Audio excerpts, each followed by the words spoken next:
இனிய சிறப்பான விழா ஆன்மீக சந்திப்புன்னு வச்சுருக்கிறோம். சொல்ல தேவையில்லை. எல்லாமே காசி யாத்திரை இந்த 3 வருடமாக எத்தனையோ இடைஞ்சல் இருந்தாலும் நம்ம சிறப்பாக போயிட்டு வந்ததுக்காக நன்றி தெரிவித்து ஒரு குரு பூஜை வைக்கணும்னு பேசிகிட்டு இருந்தோம். எல்லாருமே சொன்னாங்க. ஏன்னா பார்த்துருப்பீங்க, இப்போ போனவங்க கூட மழையினால் எல்லாம் ஃப்ளைட் கேன்சல். கங்கை யமுனையெல்லாம் நிறைஞ்சு போக முடியாமல் இருக்குது. இல்லைன்னா வெயிலாக இருக்குது, மழையாக இருக்குது. நம்ம பயண யாத்திரை வெற்றியமாக நடந்தது. அதே மாதிரி நம்ம யோகா வாழுங்களே ஆன்மீக அமைப்பு இருக்கிறனால அதுக்கெல்லாம் நாங்கள்லாம் சேர்ந்து எல்லாம் டெல்லியும் கூட வந்திருந்தோம். இப்போ சின்னசாமி எல்லாம் போயிருந்தோம். இப்போ ட்ரெயின் ஃப்ளைட்டில் எல்லாம் போனோம். இந்த பயிற்சி நீங்கள் ஓம் ஸ்டாண்டிங் மேலே 25 லட்சம் பேர் உலக ரெக்கார்டு டெல்லி நாங்கள்லாம் வந்தப்போ இந்த பயிற்சி நடந்தது. இதே பயிற்சி அங்கே சம்பஜியெல்லாம் வந்தாங்க. முஸ்லீம் நாடு, கிறிஸ்டின், எந்த மத வேறுபாடு இல்லாமல் பிரதமர் மோடி, அப்போ அப்துல் கலாம் ஜனாதிபதி இருந்தாங்க. அனைத்து மதமும் கலந்துக்கிட்டு இருந்தா. அப்பேற்பட்ட பயிற்சி 174 ஆளில் பரவிய பயிற்சி. இன்றைக்கி வெளிநாட்டு இருக்கவங்கெல்லாம் எங்கேயோ ஒன்றும் இல்லை. அங்கே பார்த்தீங்கன்னா அத்தனை பயிற்சி அமைப்புக்கு நம்ம வர்றாங்க. தொடர்பே நம்ம வாழுங்களை எப்படி அமெரிக்காட்டு எந்த நாட்டுக்கு போனாலும் அங்கெல்லாம் ஒன்று சேர்ந்துக்கிறாங்க. இந்த பயிற்சி அப்போ கொண்டு போன பயிற்சி நல்ல பயிற்சிக்கு நீங்கள் வந்திருக்கிறீங்க. அடுத்து வகுப்புக்கு வரவேன்னு சொல்லித்தான் இந்த ஆன்மீக அமைப்பு ஒன்றா நடத்த நல்லா இருக்குன்னு இருக்கிறேன். அப்புறம் அதுக்காக பேசுகிறதுக்காக நம்ம ஏன்னா சம்பஜி சொல்ல தேவையில்லை. கிட்டத்தட்ட 1 லட்சம் பேருக்கு மேலே பயிற்சி எடுத்து தாராபுரம் சுட்டு விட்டார் மட்டும் தமிழ்நாடு அளவில் அவர் தெரியும். இன்றைக்கி பெரிய அளவுக்கு இருந்துகிட்டு இருக்காங்க. அந்த அப்பேற்பட்ட பயிற்சி இலங்கைக்கு கூட அழைச்சிருக்காங்க. ஏன்னா நம்ம குருஜி கடைசி வரைக்கும் நம்ம ஆசிரியர் தான் இருந்தாங்க. அந்த இலங்கை போருக்காக, சமாதானத்துக்காக எல்லாத்துக்கும் தெரியும் நடந்துக்கிட்டு இருந்தவங்களுக்கு. பிரபாரம் கூட பேச்சு நடத்தின மணிகண்டன்ஜின்னு கடைசி நேரத்தில் வந்தாங்க. இன்றைக்கி அவங்களுக்கெல்லாம் ரொம்ப இழந்த தமிழர்கள்லாம் நம்ம பயிற்சியை கொடுத்துட்ருக்காங்க. மனசு தான் வேணும், பணம் பெருசில் மனசு சரியாக இருக்குது. அந்த பயிற்சி அதுக்காக அவங்க தான் போயிட்டுருக்காங்க. அறிமுக தேவையில்லை. நம்ம அனந்தகிருஷ்ணனுக்கு சிலருக்கு தெரியும் தாராபுரத்து மாப்பிள்ளைன்னு, நிறையா பேருக்கு தெரியாமல் இருக்கு. சாந்தி சேர்மனாக இருந்தாங்க, அவங்களுடைய மாப்பிள்ளை தான், நம்ம ஊர் மாப்பிள்ளை தான் அவர். அதை விட சேகர் பேசுகிறப்ப சொன்னார், ஆன்மீக ஒரு 1/2 மணி நேரம் பேசுங்கன்னு. நாங்கள் இப்படித்தான் அரிமா சங்கத்தை எழுத்துந்த ஒரு 1/2 மணி நேரம் பேசுங்கன்னு. ஏன்னா அரிமா சங்கம் பார்த்தீங்கன்னா எல்லாம் ஹை லெவலில் இருப்பாங்க. ஆன்மீகத்தை விரும்பாத ஆட்கள் தான் இருப்பாங்க. செல்லமுத்து, மணி, எல்லாம் விவேகானந்தெல்லாம் வந்திருக்காங்க. அப்படி இருக்கிற இடத்துல 1/2 மணி நேரம் பேசு, நீங்கள் 1 மணி நேரம் பேசுன்ட்டாங்க. ஏன்னா எல்லோரும் பல துறையில் போகிறவங்க. அவருடைய பேச்சை கேட்டு 1/2 மணி நேரம் 1 மணி நேரம் ஆக்கி போட்டாங்க. அந்த 1 மணி நேரம் ஒரு 60 பேர்னு 60 பேர் யார் எந்திரிக்காங்களோ எங்களை கட்டுண்டு வச்சார்.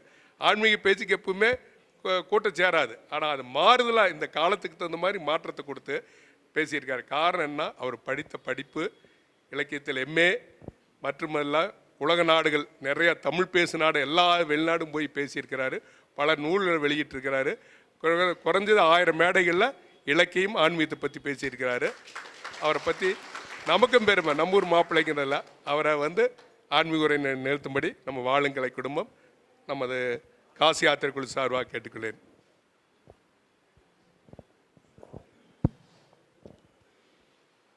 செல்வ நெடுமாடும் சென்று சேனோங்கி செல்வ மதிதோய செல்வம் உயர்கின்ற செல்வர்வாழ் தில்லை சிற்றம்பலம் மேய செல்வன் கழலேத்தும் செல்வம் செல்வமே. உன்னை தவிர மற்றொன்று உண்டென்று உண்ணும் அவர் என்னை தொடரா வாழ்வென்றருள்வாய். முன்னம் ஒழுக்கம் கருணை தவம் உள்ளவரை எல்லாம் இழுக்கும் பழனியப்பனே. தில்லையில் மாதொரு பாகம் நோக்கி மன்னு சிற்றம்பலத்தில் ஆதியும் முடிவுமில்லா அற்புத தனிக்கூத்தாடுகின்ற நீரார்ந்த செஞ்சடை மேல் நிலவணிந்த நிமலன் தில்லை அம்பலவான பெருமானுடைய வற்றாத திருவருளினாலும் உயிர்க்கு துணையாக விளங்கி நாளும் எம்மை நன்னெறிப்படுத்தி வருகின்ற எந்தம் ஞானாசிரிய பெருமக்களாம் குருமகா சன்னிதானங்களின் குருவருள் பெருங்கருணையினாலும் தாராபுரம் காசி யாத்திரை குழு, வாழும் கலை பேரமைப்பு இணைந்து நடத்துகின்ற வாழும் கலை அமைப்பினுடைய நிறுவனர் குருஜி அவர்களை வணங்கக்கூடிய குருபூசை நன்னாளும் ஆன்மீக சந்திப்புமாக இணைந்து நடத்தப்படுகின்ற இந்த பெருவிழாவில் உங்கள் எல்லோரையும் சந்திப்பதிலும் சில செய்திகளை சிந்திப்பதிலும் நான் மட்டற்ற மகிழ்ச்சி அடைகின்றேன். சண்முகவேல் அண்ணாவுக்கு என் மேலே என்ன கோபம்னு தெரியல. திட்டம் போட்டு என்னை பழிவாங்கிறதுக்கு எத்தனை நாள் காத்திருந்தார்னு தெரியல. ஒரு 1.5 மணி நேரம் தன்னை மறந்து தன் நாமம் கெட்டு தலைவனாகிய குருநாதனுடைய தாளை நெஞ்சகத்தில் தாங்கி ஏக ஆனந்தத்தில் ஆழ்ந்திருந்த உங்கள் ஊடாக என்னை கொண்டு வந்து நிறுத்த எத்தனை நாள் திட்டம்னு எனக்கு தெரியல. குறைந்தபட்சம் இந்த ஊர் மாப்பிள்ளைங்கிற காரணத்தினாலேயாவது என்னை தவிர்த்திருக்கலாம். ஏன்னா நான் உங்களைப் போல கண்களை மூடி கைகளை குவித்து இந்த மனதை உள்நோக்கி கொண்டிருந்த நேரத்திலே 3 பேர் என் முன்பாக வந்து நின்றார்கள். முதல்ல அருணகிரிநாதர் வந்தார்.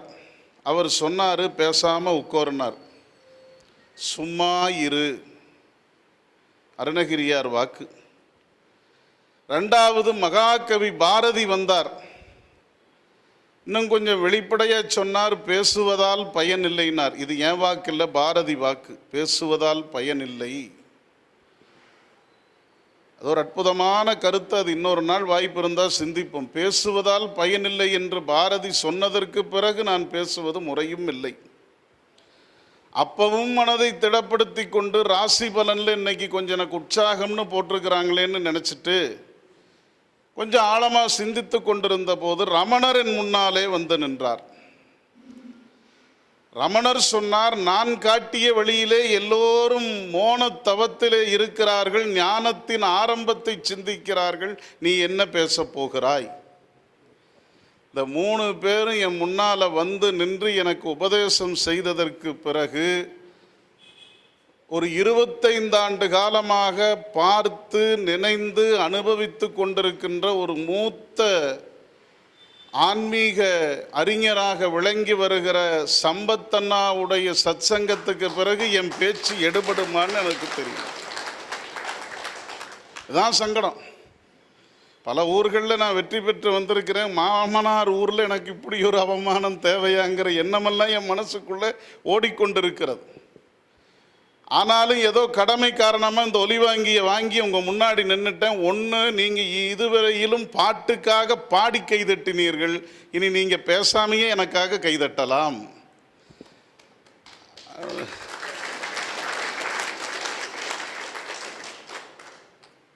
என்ன காரணம்னா இது ஒரு வேறுபட்ட விழா. நிறைய முகங்கள் எனக்கு தெரிந்த முகங்கள், பல பேரை எனக்கு பல ஆண்டுகளாக தெரியும். நான் இந்த ஊருக்கு பெண்ணெடுக்க வருவதற்கு முன்பாகவே தெரிந்த முகங்கள் நிறைய உண்டு. ஆனாலும் கூட இன்றைக்கு உங்களை பார்ப்பதில் எனக்கு ஒரு புதிய பார்வை வருகிறது. நான் பொய் சொல்றதா நீங்க நினைக்காதீங்க. தாராபுரத்தில் 2 வகை உண்டு. இதுவும் நான் சொல்வதல்ல, நம்முடைய இந்திய திருநாட்டினுடைய நிதியமைச்சராக இருந்த உங்கள் ஊருக்கு பக்கத்து ஊருக்காரர் சி. சுப்பிரமணியம் சொன்னது. அவங்க சொன்னாங்க, 2 இந்தியா உண்டு. ஒரு இந்தியா எதுன்னு கேட்டால், நாம் காலையில் செய்தித்தாளை விரிச்சா செய்தி வரும், அங்கே சண்டை, இங்கே பட்டினி, அங்கே கொலை, அங்கே கொள்ளை, அந்த கட்சி ஆட்சி, இந்த கட்சி, இப்படி எல்லாம் செய்தி வரும். இது ஒரு இந்தியா. அது செய்தித்தாளில் வரும், சேட்டலைட் டிவியில் வரும், நம்ம செல்ஃபோனை திறந்தா வரும்.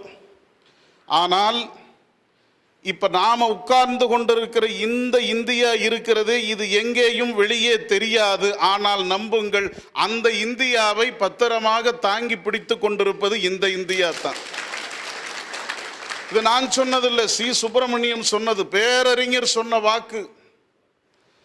அப்ப இந்த தாராபுரத்தில் இதுவரையில் நான் உங்களை பார்த்து அவதானித்த பார்வை முற்றிலுமாக வேறுபட்டு, இதுவரையிலும் நீங்கள் ஒரு மதிப்புக்குரியவர்களாக இருந்திருக்கிறீர்கள் என் பார்வையில். இந்த அவையில் உங்களை பார்த்ததற்கு பிறகு என் வணக்கத்துக்குரியவர்களாக நீங்கள் தெரிகிறீர்கள்.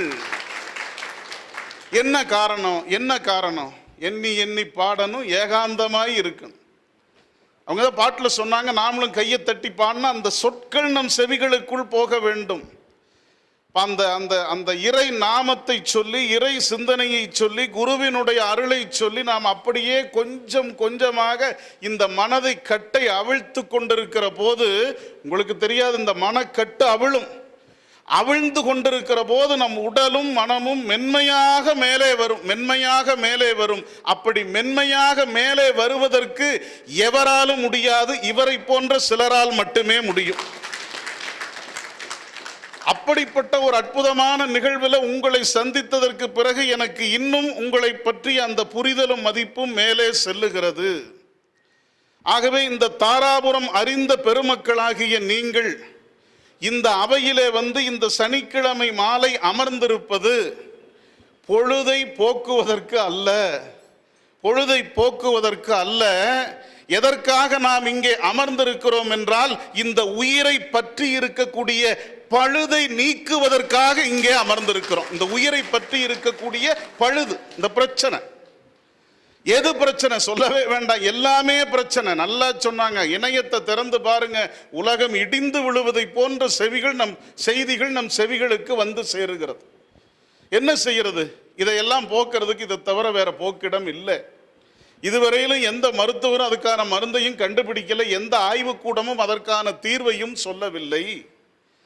ஆனால் ஒரு 2 அல்லது 3 மணி நேரம் நாம் எல்லோரும் இங்கே கூட்டாக அமர்ந்திருக்கிறோமே, இந்த அவைக்கு என்ன பேருன்னு கேட்டா பேரவைன்னு பேர். என்ன பேருங்க? பேரவைன்னு பேர். நீங்க இருந்த பேரவை வேறு, இந்த பேரவை வேறு. காளிமுத்தன்னு சொல்றேன். அது ஒரு பேரவை, இது ஒரு பேரவை. இந்த பேரவைக்கு யார் தலைவர்னு சொன்னா, எல்லாம் வல்ல இறைவனே இந்த அவைக்கு தலைமை தாங்கி நடத்தி கொண்டிருக்கிறான். அதனாலதான் நாம் எல்லோரும் இன்றைக்கு ஒன்றி இருந்து நினைக்க முடிகிறது. ஒன்றி இருந்து நினைமின்கள் உந்தமக்கு ஊனமில்லை.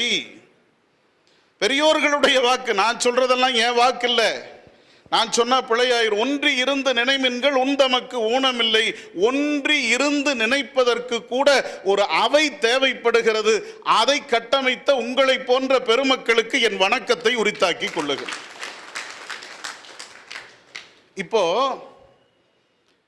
இப்போ நாம இந்த நிகழ்ச்சியில கலந்துட்டோமே, இதுக்கு என்ன பேரு? சத் சங்கம்னு சொன்னாங்க. சத் சங்கம்னு இன்னும் ஒரு வார்த்தையை நான் கூடுதலாக சொல்லுகிறேன். இதுக்கு என்ன பேருன்னா, நாம நிறைய நிகழ்ச்சிக்கு போறோம், புறத்தில் 1000 நிகழ்வுகளில் நாம் ஒன்று கூடுகிறோம். இங்க மட்டும் ஒன்றும், இதே அரங்கத்தில் நான் பல முறை வந்திருக்கிறேன். பல முறை இந்த அரங்கத்துக்கு பல நிகழ்ச்சிக்கு வந்திருக்கிறேன்.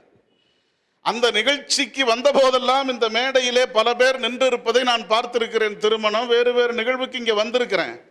ஆனால் முதல் முறையாக ஒரு ஞானியினுடைய நிழல் படத்தை இங்கே வைத்து நாம் எல்லோரும் அமர்ந்து இந்த அவையை பார்க்கக்கூடிய வாய்ப்பு இன்றைக்கு அமைந்திருக்கிறது. இப்ப இந்த அவைக்கு என்ன பேருன்னா, இந்த அவைக்கு இந்த செயலுக்கு என்ன பேருன்னா, எல்லாரும் அப்படியே உங்க காதை கொஞ்சம் கூர்மையாக்கிக்கங்க, நான் சொல்ற சொல்லையும் மட்டும் உள்ள வாங்கிக்கங்க. இந்த செயலுக்கு என்ன பேருன்னா ஞான வேள்வின்னு பேரு. என்ன பேரு? ஞான வேள்வின்னு பேரு.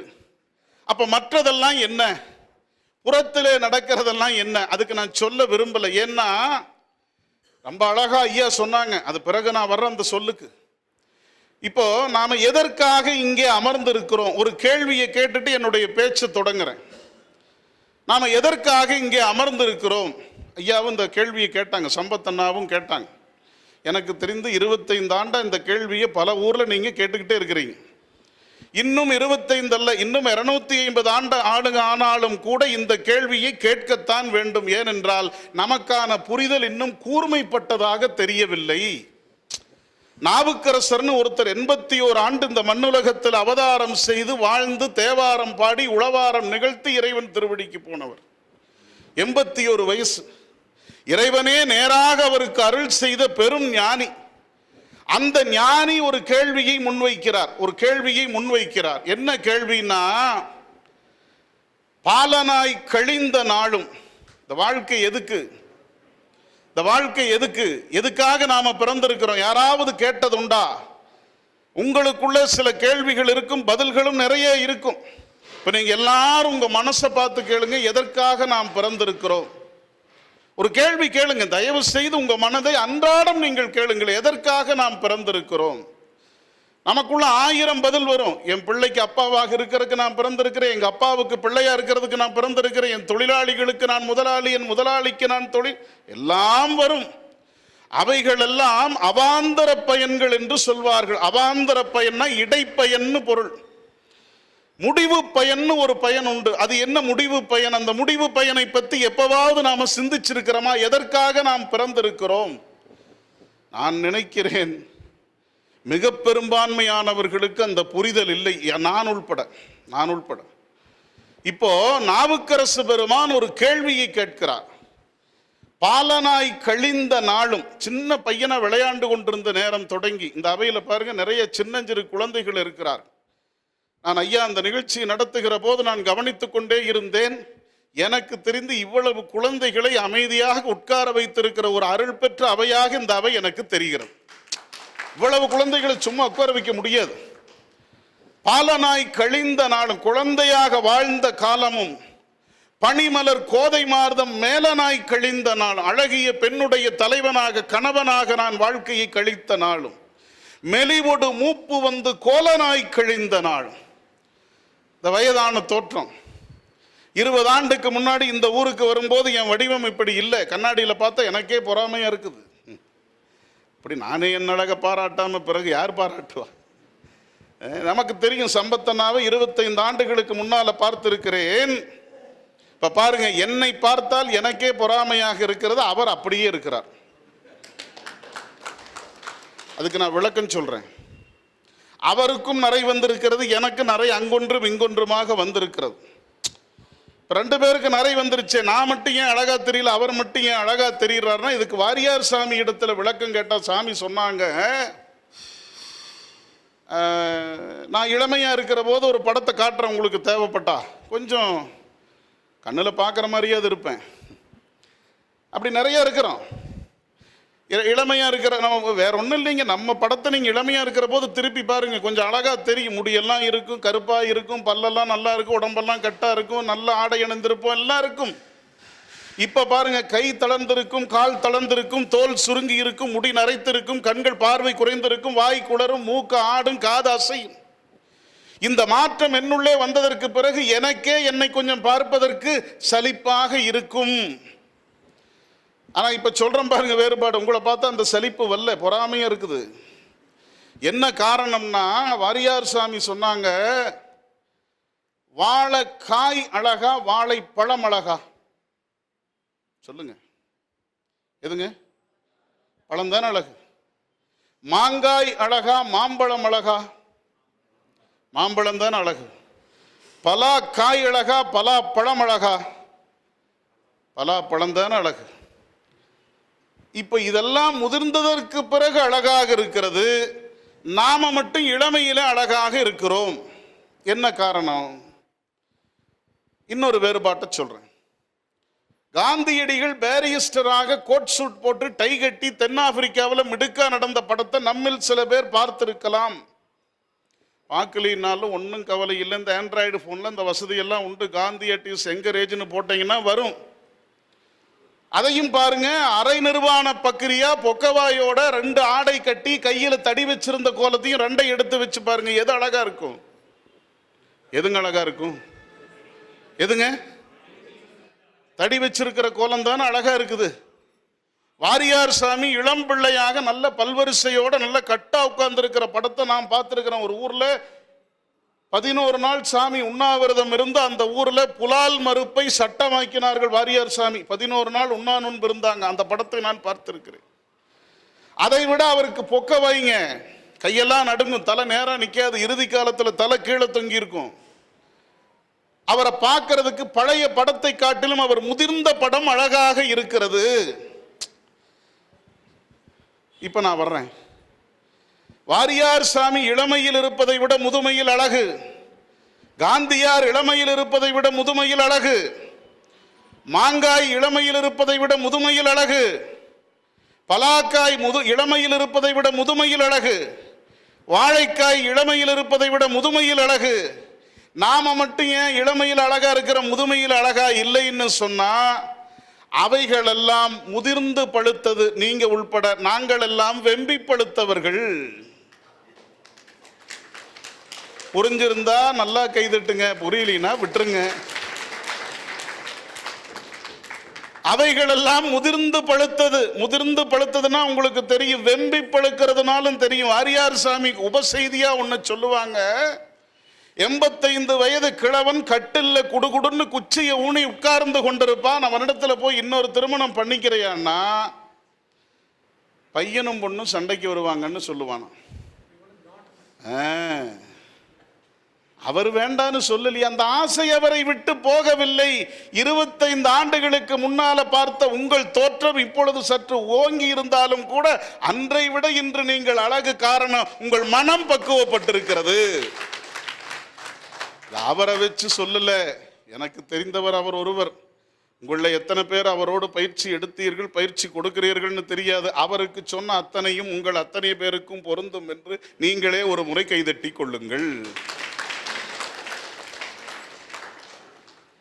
பனிமலர் கோதை மார்தம் மேலனாய் கழிந்த நாளும் மெலிவொடு மூப்பு வந்து கோலனாய் கழிந்த நாள். அந்த மெதுவா அந்த நரை வரும், திரை வரும், மூப்பு வரும், தோல் சுருக்கம் வரும். இதெல்லாம் வந்ததற்கு பிறகு கோலனாய் கழிந்த நாளும்னு சாமி சொல்றாங்க. கோலன்னா கோலை ஊன்றியவன்னு ஒரு பொருள்.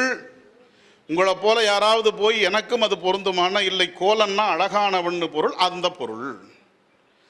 இந்த நிலைகள் எல்லாம் இருந்த போதும் பாலனாய் கழிந்த நாளும் பனிமலர் கோதை மார்தம் மேலனாய் கழிந்த நாளும் மெலிவொடு மூப்பு வந்து கோலனாய் கழிந்த நாளும். முக்கியமான இடத்துக்கு வர்றேன். குறிக்கோள் இல்லாது கெட்டேன். என்ன சொல்றாங்க சாமி? குறிக்கோள் இல்லாது கெட்டேன். அப்பவும் எனக்கு குறிக்கோள் இல்லை, இப்பவும் குறிக்கோள் இல்லை, பின்னையும் குறிக்கோள் இல்லை. சரி, குறிக்கோள் என்ன? இந்த குறிக்கோளை நாம யாராவது சிந்திச்சிருக்கிறோமா? எதற்காக இந்த உலகத்தில், இந்த தாராபுரத்தில், இந்த ஊர்ல வந்து நாம பிறந்திருக்கிறோம்? இன்னொன்னு சொல்றேன். சில நாடுகளுக்கு போனதாக அண்ணா சொன்னாங்க, போயிருக்கிறேன், அங்க இருக்கிற மக்களை சந்தித்திருக்கிறேன். உங்களில் பல பேர் என்னை விட கூடுதலாக போயிருக்க முடியும். நான் ஒன்றை சொல்வேன். எங்க ஐயா ஜெயராஜையா சொல்லுவாங்க, எனக்கு வரம் வேண்டும் என்று இறைவனை கேட்டால் நான் சில வரங்களை கேட்பேன் என்று சொல்வார். நானும் அவருடைய சொல்லை உணர்ந்து சொல்லுகிறேன்.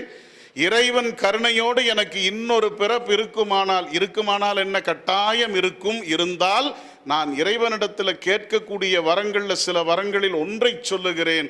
நான் இறைவனை பார்த்து கேட்பேன், மீண்டும் என்னை மனிதனாக நீ பிறக்கச் செய்தால் என்னை கண்டிப்பாக இந்த தமிழகத்திலேயே பிறக்கச் செய், தமிழகத்திலேயே பிறக்க. ஏன்னா இந்த மண்ணுடைய பெருமதியும் இந்த மண்ணுடைய மாண்பும் எனக்கு தெரியும். சோழ நாட்டினுடைய முதலமைச்சர் சேக்கிழார் அவர் சொல்லுவாரு, இந்த திசைக்கு என்ன பேருன்னா இது தென் திசைன்னு பேருங்க. எல்லாரும் ஒரு சொல்லாடல நிறைய கேள்விப்பட்டிருப்போம் திருவாசகத்துல. அரை மணி நேரத்தில் நான் முடிச்சுக்கிறதா? இல்ல கொஞ்சம் முடிக்கும் போது சொல்லிருங்க, நான் அந்த செய்திக்கு வந்து முடிச்சுக்கிறேன். நான் எங்காவது திசை மாறி போயிடுவேன். சரி, இந்த திசைக்கு சேக்கிழார் ஒரு அடையாளம் சொல்றாருங்க. தாராபுரம் எங்கே இருக்கிறது? எங்க ஊர்ல இருந்து கேட்டா தென்கிழக்கு திசையில் இருக்கிறதுன்னு நான் சொல்லுவேன். இப்போ இந்த ஊருக்கு தாராபுரம்னு பேர். இந்த ஊரினுடைய பேர் காரணம் உங்களில் பல பேருக்கு பலதாக புரிந்திருக்கும், எத்தனையோ காரணம் இருக்கும்னு வச்சுக்கங்களேன். அது விராடபுரம்னு பேர், ராசராசபுரம்னு பேர், எல்லாம் தெரிந்த செய்திகள் தான், அதெல்லாம் விட்டுருவோம். இந்த தமிழகத்திற்கு சேக்கிழார் ஒரு அடைமொழி சொல்லுகிறார். நீங்க எல்லாம் திருவாசகத்தில் அடிக்கடி, அது திருவாசகமானு தெரியாமையே கூட நாம் அந்த சொல்லாடலை பயன்படுத்துவோம். சிவன் கோவிலுக்கு போனா அங்க அந்த கற்பூரத்தை காட்டுகிற போது நம்மை அறியாமல் அங்கிருந்து ஒருவர் சொல்லுவார், தென்னாடுடைய எந்நாட்டவர்க்கும். அது என்ன தென்னாடு? அது என்ன தென்னாடுன்னா எது? இலங்கைக்கு தெற்கு இருக்குதா? இல்ல ஆஸ்திரேலியாவுக்கு கீழே இருக்குதா? இல்ல. தென்னாடு என்பது இதுதான் தென்னாடு. நான் சொல்லல, சேக்கிழார் சொல்லுகிறார். இந்த திசைக்கு என்ன பேருன்னா மாதவம் செய்த தென் திசைன்னு பேரு. நாம வாழ்ந்து கொண்டிருக்கிற இந்த தமிழகம் இருக்கிறதே, இந்த தமிழக மண்ணானது தவம் செய்த மண். தவம் செய்த மண் சாதாரண தவம் அல்ல, மாதவம் செய்த மண். இந்த மண்ணிலே பிறப்பதற்கு நாங்கள் மாதவம் செய்திருக்க வேண்டும். மாதவம் செய்த தென்திசை வாழ்ந்திட தீதிலா திருத்தொண்ட, அது சேக்கிழார் வாக்கு. இந்த தென் திசை என்று சொல்லக்கூடிய இந்த மண்ணுக்கு இருக்கக்கூடிய சிறப்பு இருக்கிறதே, அதை ஒற்றை வரிகளால நம்ம அடைத்து விட முடியாது. இந்த திசையில பிறப்பதற்கு நமக்கு இறைவன் அருள் இருந்த காரணத்தினாலே நாங்கள் பிறந்திருக்கிறோம். அதனால இதற்கு தென்னாடுன்னு பேர். தெற்கே என்று சொன்னால் ஞானம்னு பொருளுங்க. நீங்க அப்படியே மனசுல வச்சுக்கங்க. சிவன் கோயில்ல சுற்றி வருகிற போது சிவாலயத்தினுடைய வலது பக்கத்தில் அப்படி சுற்றி வந்தா ஒரு சாமி இருப்பார். அவருக்கு என்ன பேருங்க? என்ன பேருங்க? தட்சிணாமூர்த்தி இல்லைங்களா? இது எல்லாரும் சொல்றோம் இல்லைங்களா? என்ன பேருங்க? தட்சிணாமூர்த்தி. தட்சிணம்னா என்ன? தெற்கு பார்த்து அமர்ந்திருக்கக்கூடிய இறைவன் பொருளுங்க. தென்முக பரமன்னு பேர் அவருக்கு. என்ன பேருங்க? தென்முக பரமன். அவர் ஏன் தெற்கு நோக்கி அமர்ந்திருக்கிறார் என்றால், இப்ப கைலாயம்னு ஒரு இடம் இருக்குது. அது எங்க இருக்குது? வடக்கு இருக்குது. வடக்கே இருக்கிற கைலாயத்தில் இருக்கிற இறைவன் மேற்க பார்க்கல, கிழக்க பார்க்கல, அங்கிருந்தும் வடக்கு பார்க்கல. அவர் பார்க்கக்கூடிய திசை இந்த தென் திசை. காரணம், இந்த தென் திசை என்பது ஞானத்தின் அடையாளமாக விளங்குகிறது. உலகத்துக்கே ஞானம் இங்கே இருந்துதான் சென்று கொண்டிருக்கிறது. அதனால அவருக்கு தட்சிணாமூர்த்தினா தெற்க பார்த்து இருப்பவர் தான் தட்சிணாமூர்த்தி. நான் ஒரு செய்தியை தைரியமா சொல்றேன். சில இடங்கள்ல கிழக்கு பார்த்து தட்சிணாமூர்த்தின்னு சொல்றாங்க. அவருக்கு தட்சிணாமூர்த்திங்கிற பேர் இல்லை. அதுக்குள்ள நான் ஆழமா போக விரும்பல. தெற்கு நோக்கி இருப்பவர் தென்முக பரமன்னு பேரு. தென் திசை என்பது ஞான திசைன்னு பேர். இந்த ஊரிலேயே பிறக்க வேண்டும் என்று நான் இறைவனை வரம் கேட்பேன். காரணம், இந்த ஊரினுடைய பெருமதி எனக்கு ஆழமாக தெரியும் இல்லைங்களா? இந்த மண்ணிலே பிறப்பதற்கு நாம் தவம் செய்திருக்க வேண்டும். இந்த தவம் செய்த காரணத்தினாலே நாம் இங்கே பிறந்திருக்கிறோம். பிறந்திருக்கிற நாம் எல்லோரும் ஒரு அறிவு விசாரம் செய்ய வேண்டும், ஒரு அறிவு தேடல் செய்ய வேண்டும்.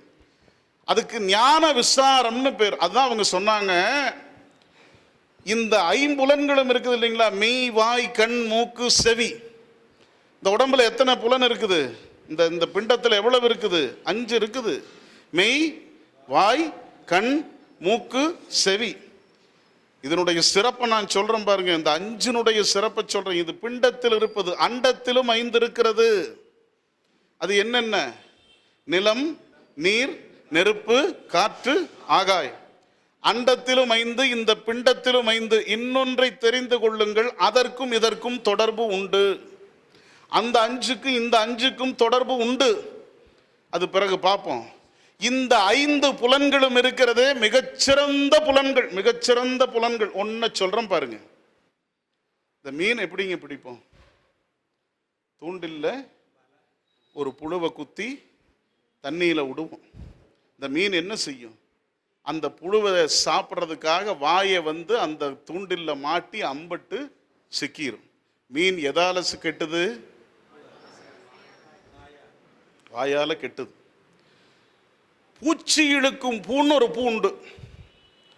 அது அந்த விஞ்ஞான பேர் என்னன்னு எனக்கு தெரியல, பொட்டானிக்கல் நேம் என்னன்னு எனக்கு தெரியல. பூச்சியை இழுக்கக்கூடிய பூன்னு ஒரு பூ. அந்த பூ என்ன செய்யும்? இப்படி செம்பருத்தி பூ மாதிரி விரிஞ்சிருக்கும். இப்படி விரிந்திருக்கக்கூடிய அந்த பூ என்ன செய்யும்னா, அதுக்கு உணவு பூச்சி. பூச்சி உணவு அந்த பூவுக்கு. அது என்ன செய்யும்? ஒரு திரவத்தை சுரக்கும். அந்த திரவம் ஒரு நல்ல நறுமணத்தை உமிழும். அந்த நறுமணத்தை நுகரக்கூடிய பூச்சி ஏதோ இருக்கிறது என்று நினைத்து அந்த பூவின் மீது உட்காரும். உட்கார்ந்த உடனே அந்த பூ அப்படியே சுருங்கி அந்த பூச்சியை செரித்து கொள்ளும். இப்ப இந்த பூச்சி எதால கெட்டது? மூக்கால கெட்டதுங்களா? அசுனம்னு ஒரு பறவை, இதெல்லாம் நம்ம கேள்விப்படல. அசுனம்ங்கிற பறவை இப்ப இல்லை. ஏன்னா நம்ம இப்போ நாகரீகம் என்கிற பெயரில் ஒவ்வொன்றையும் தொலைத்து கொண்டிருக்கிறோம். நம்முடைய பண்பாடு போச்சு, நம்முடைய உணவு போச்சு, உடை போச்சு, உணர்வு போச்சு. உயிர் ஒன்றை தவிர மற்ற எல்லாமே மேற்கு நாட்டானுக்கு கடன் கொடுத்து விட்டோம். ஏதோ கொஞ்ச நஞ்சம் இருப்பது இவர்களை போன்ற பெருமக்கள் நின்று மீட்டால் உண்டு. இல்லையேல் நம்முடைய அடையாளத்தை முற்றாக வெகு விரைவில் இழந்து விடுவோம். நல்லா கைதட்டலாமே.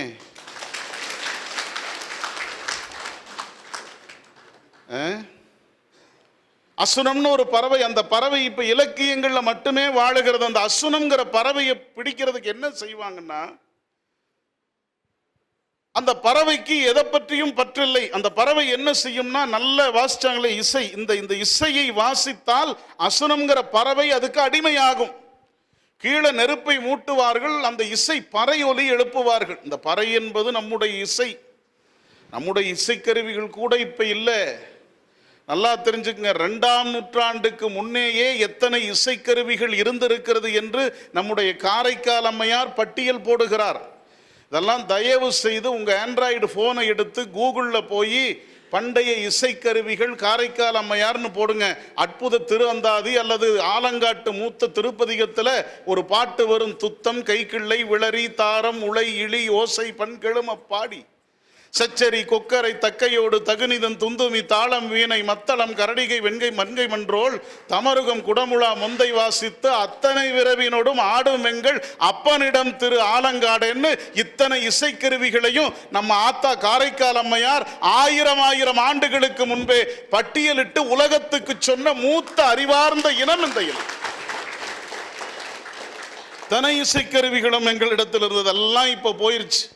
இதை போல கொஞ்சம் இருக்குது, அதுவும் வடிவம் மாறிடுச்சு. என்ன செய்யறது? அதாவது இருக்குதுன்னு மகிழ்ச்சி அடைவோம். அசுனம் என்கிற ஒரு பறவை, அந்த பறவையை பிடிப்பதற்கு என்ன செய்வார்கள்? நெருப்பை மூட்டுவார்கள். அந்த நெருப்பு அப்படியே தகதகன்னு எரியும். பறை இசைப்பார்கள். அந்த இசை நல்ல வேகமா உச்சமா வருகிற போது எங்கோ பறந்து கொண்டிருக்கிற அசுனம்ங்கிற பறவை அந்த இசைக்கு மேல வந்து வட்டமிட்டு பறக்கும். வேகமா இசையினுடைய வேகத்தை கூட்டிக் கொண்டே போவார்கள். ஒரு கட்டத்தில் அப்படியே ஒரே நொடியில் அந்த இசையை நிறுத்துவாங்க. ஆங்கிலத்தில் சடன்னு சொல்றோம் இல்லைங்களா, அப்படியே நிறுத்துவாங்க அந்த இசையை. அசுனம் என்ன செய்யும்? தன்னை மறந்து தன்னை இழந்து மேலே இருந்து கீழே விழுந்த உடனே தீயில் பட்டு அது இறந்து விடும். இப்ப அசுனம்ங்கிற பறவை எதால கெட்டது? ஆண் யானையை பிடிக்கிறது எப்படின்னு உங்களுக்கு தெரியும். பழகிய பெண் யானையை கொண்டு வந்து பிளிரச் செய்வார்கள். ஆண் யானை பெண் யானை அழைக்கிறது என்று சொல்லி ஓடோடி வரும். ஒரு பெரிய குழி மூடி வைத்திருப்பார்கள். உள்ளே விழுந்து அந்த யானை அடிமைப்பட்டு விடும். ஆணை எதால கெட்டுது? உடம்பால கெட்டு. மெய்யால, வாயால, மூக்கால, காதால, செவியால, 5ஆலும் கெட்டது ஒவ்வொரு உயிரினங்களும். நம்புங்கள், 5ஆலும் கெட்டவன் மனிதன். அவைகளெல்லாம் ஒவ்வொன்றும் ஒவ்வொன்றால் கெட்டது. இந்த மனிதன் இருக்கிறானே 5ஆலும் கெட்டான், 5ஆலும் கெட்டான். அந்த 5ஐயும் கெடாமல் வைத்திருக்க வேண்டும்னா இந்த சனிக்கிழமை மாலை வெங்கடேஸ்வரா அரங்கத்தில் வந்து உட்கார்ந்தால் அதற்கு பாதுகாப்பு இல்லைங்களா? தான் சொன்னீங்க. இந்த புலன்கள் வெளியே போகிற போது என்ன ஆகும்னா, இது வெளியே போய் சும்மா இருக்காதுங்க. இந்த காது சும்மா இருக்காது, அங்கே போய் மேயும், ஊர் மேயும். தாராபுரத்தில் புதுசாக ஒரு ஜவுளி கடை வந்திருக்குது. ஆடி தள்ளுபடி 60% கொடுக்குறாங்கன்னு வரும். சண்முகவேலனா கடையை பற்றி அக்கா என்ன செய்வாங்க? பக்கத்து வீட்டு அக்கா கிட்ட சொல்லுவாங்க, பிரச்சனையாது இல்லைங்க, அண்ணன் கொஞ்சம் சம்பளம் வாங்குறதுக்கு நேரமாக இருக்கும், உடனே தீர்ந்து போயிரும்னு பணத்துக்கு அவசரப்படுத்துவாங்க. பிரச்சனை வந்துருச்சா? இந்த காது அப்படியே ஒவ்வொரு கருவியும் ஒவ்வொரு வகையான துன்பத்தை மனிதனுக்கு கொடுக்கும். எல்லாம் ஒன்று சேர்ந்து இந்த மனிதனுடைய உயிரை எங்கே இழுத்து செல்லும்னா ஒரு தவறான இடத்தில் கொண்டு போய் நிறுத்தும். இப்போ உதாரணத்துக்கு ஒன்று சொல்றேன். கண்ணுக்கு தெரியாத இந்த புலன்கள் செய்கிற ஒரு அதிசயத்தை பாருங்க. இப்போ தாராபுரத்தில் ஒரு மிகச்சிறந்த உணவகம், ஏதோ ஒன்று பேரை வச்சுக்க, நான் பேர் ஏதோ சொன்ன தனித்த விளம்பரம் ஆகி. கோயமுத்தூரை வச்சுக்குவோமே, கோயமுத்தூரில் எது சிறந்த உணவகம்?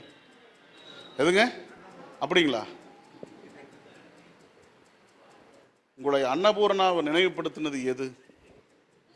எதுங்க? நாக்குத்தானே. நான் ஒரு 90 கிலோ எடை இருப்பேன்னு வச்சுக்கோங்க. என்னுடைய நாக்கை வெட்டி ஒரு தராசில் வச்சா எத்தனை கிராம் வரும்? ஒரு 50 கிராம், ஒரு 100 கிராம், 50 கிராம் வச்சுக்கோங்க. நாக்கு பெருசாக இருக்குத்தானே, உடம்பும் பெருசாச்சு. ஒரு 50 கிராம் வச்சுங்க, அதுக்கு மேலே வராது. நல்லா சொல்கிறேன் பாருங்க அண்ணா, 50 கிராம் இருக்கிற நாக்கு 90 கிலோ எடை இருக்கிற உடம்ப அன்னபூர்ணாக்கு போன்னு இழுத்துட்டு போகுது. இப்போ வெற்றி யாருக்கு? நாக்குக்கு தானே வெற்றி. இந்த புலன்கள் நம்மை வெளியிலே அது இழுத்து கொண்டு போகும். இந்த புலன்கள் வெளியே செல்லுகிற போது ஒன்று. அடுத்து ஒரு கேள்வி கேட்கிறேன், இந்த புலன்களை அடக்கலாமா? அடக்க முடியுமா? சத்தியமா முடியாது. சத்தியமா முடியாது. ஞானிகளாலும் முடியாது. என்னடா இவன் முரண்பட்டு பேசுறானேன்னு ஐயா கூட நினைப்பார். புலன்களை அடக்குவது அல்ல, இந்த புலன்களை சீரமைத்தல் தான் நம்முடைய பெருமக்கள் நமக்கு சொல்லி இருக்கிற ரகசியம். எப்படிங்க சீரமைக்கிறது? பேசாம இருன்னு சொன்னா எத்தனை பேர் இருப்போம்? சும்மா இரு சொல்லற, சும்மா இரு சொல்லறன்னு அருணகிரியார் சொல்லிக்கொண்டே இருக்கிறார் கந்தர் அனுபூதியில. சும்மா இருன்னு சொல்றார். பாரதி பேசாம இருன்னு சொல்றாரு. ரமணர் பேசாமையே சாதித்தார். இதெல்லாம் பேசாமல் சாதித்தார்களே, நம்மால பேசாம இருக்க முடியுமான்னா சத்தியமா முடியாது. பேசுவோம். இதை உணர்ந்த நம்முடைய பெருமக்கள் என்ன செய்தார்கள்? பேசுங்கள் என்று சொன்னார். பேசுங்கள்னு உங்க வாய்க்குத்தானே வேலை வேணும், உங்க சவுண்டு பாக்ஸுக்கு தானே வேலை வேணும், உங்க நாக்குத்தானே அசையணும்.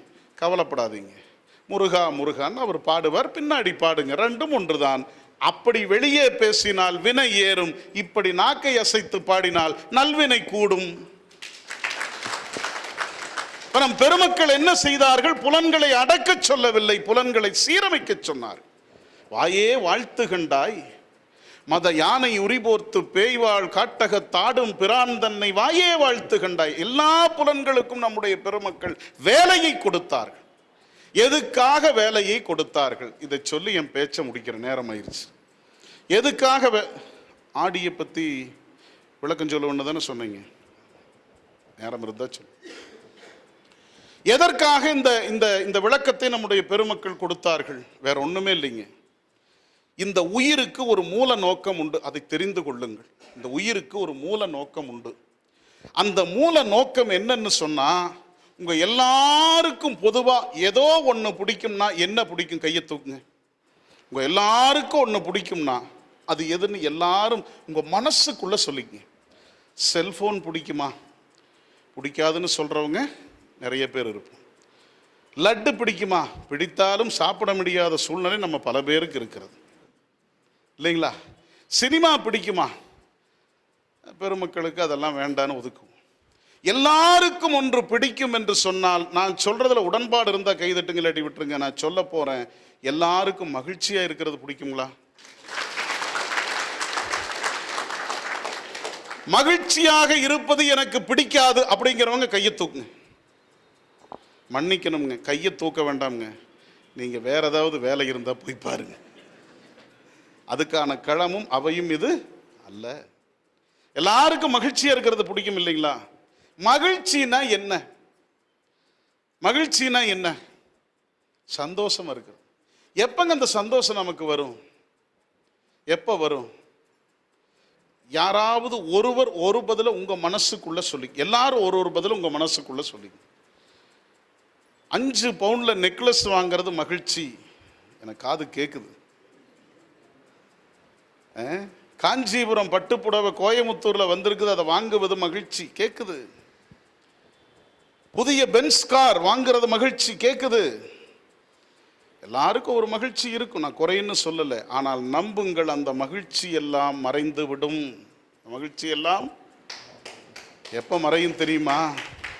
இப்ப சொல்றேன் பாருங்க, 5 பவுனுக்கு நெக்லஸ் வாங்கணும்னு அக்கா நினைக்கிறாங்க. அப்படி வாங்கிட்டா எனக்கு மகிழ்ச்சி இல்லைங்களாங்க ஐயா?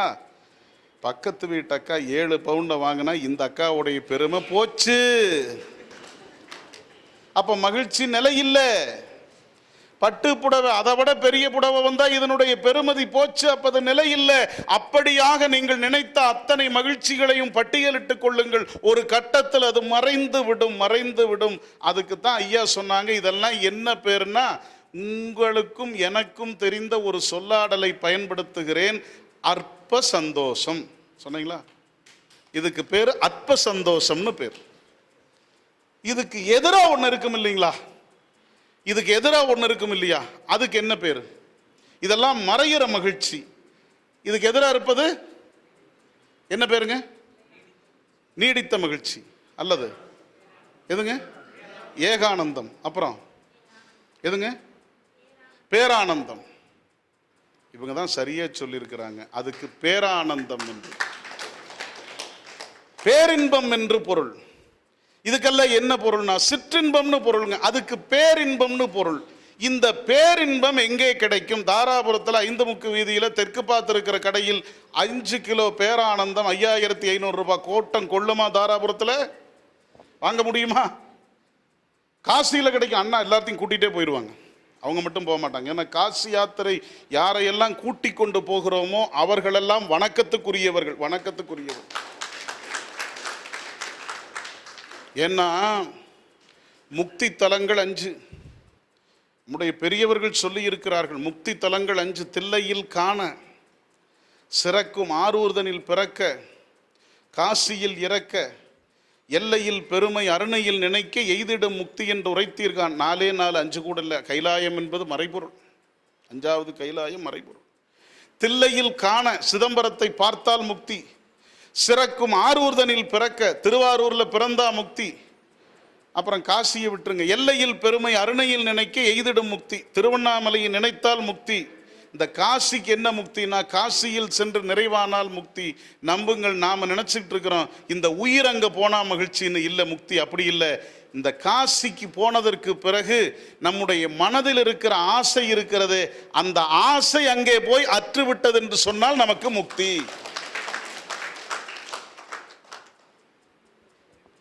அதான் காசியில் இறக்க முக்தி நம்முடைய பெருமக்கள் சொன்னார்கள். அந்த காசி யாத்திரை யாரெல்லாம் கூட்டிட்டு போறாங்களோ அவர்கள் வணக்கத்துக்குரியவர். அந்த காசியில பேரின்பம் கிடைக்கும்னா கூட்டம் கொள்ளுமா? உங்க கடையில எல்லாரும் அதுக்கே டிக்கெட் போடுறதுக்கு லைன்ல நிற்பாங்க. இப்ப சொல்றேன், இந்த பேரின்பம் எங்கே கிடைக்கும் என்றால், பேரின்பம் கிடைக்கக்கூடிய ஒரே இடம் இறைவனுடைய திருவடியாகிய அந்த சரணாகதியில் மட்டுமே பேரின்பம் கிடைக்கும் என்று யாரு சொன்னா? கண்டவங்கெல்லாம் சொல்லல, அதை கண்டவர்கள் சொன்னார்கள். இதை நமக்கு கொடுக்க வேண்டும் என்று